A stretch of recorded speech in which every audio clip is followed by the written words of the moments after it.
The archbishops back then had a large court and therefore needed a lot of means of transportation. As cars weren't yet invented, now we have countless cars, the archbishops needed many horses. Right now, we are at the horse pond, at the Herbert von Karajan-Platz, at the end of the large festival hall, which used to be the big horse barn. The Archbishop Firmian, who actually had a doubtful reputation, had this large horse pond built for his horses. Here, the horses had to be cleaned neatly before they were led back to the horse barn. Right behind me, you can see all of the pictures showing the horses that were planned by our old friend Fischer von Erlach, who we have already talked about a few times on our tour. Back then, Baroque was a very on trend, and everything had to look very symmetrical and very neatly. Right behind me, this wall used to be a storage depot. If you stand right in front of the left part, you can see quite well that it had been carried away to make more space for the street leads through the Neutor. This street and the Neutor were built by an archbishop called Sigismund von Schrattenbach, when Mozart was a little child. Let us take a closer look at this gate. Sigismund von Schrattenbach wanted to dig through the whole mountain, but that didn't work out the way it was planned because it was too complicated. So they decided to build a tunnel, which worked quite well. The tunnel, that has a length of 131 meters, was the most important project in Europe that time. Another interesting fact is that the slant towards the top makes it possible to have light shining into the tunnel in the afternoon.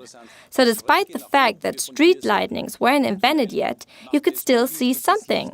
It is also interesting that the building of the tunnel cost around 5,600 gulden. That was also the annual income of Mozart when he was successful.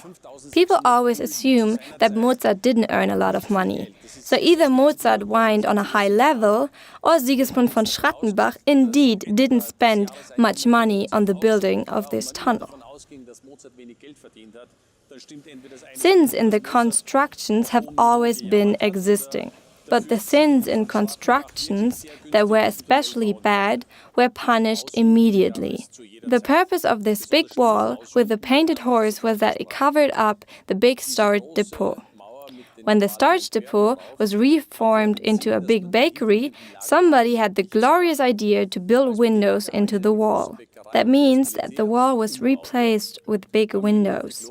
Apparently, that looked so ugly that the people very quickly realized that this was a stupid idea and that they had to undo this. Right behind me, we can look at these two columns at the side entrance of the large festival hall. On top of these two columns are the two goddesses Europa and Asia on their two unicorns.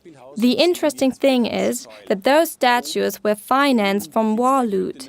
In 1638, Salzburg received money because of the besiegement of the Turks.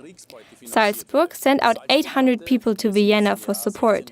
These 800 soldiers helped to conquer the Turks in that year. The city of Salzburg received the second amount a couple of years later, when Prince Eugen von Savoyen released Belgrade from the Ottoman. Salzburg soldiers were also involved here, and they received money. This gate was financed from these gains.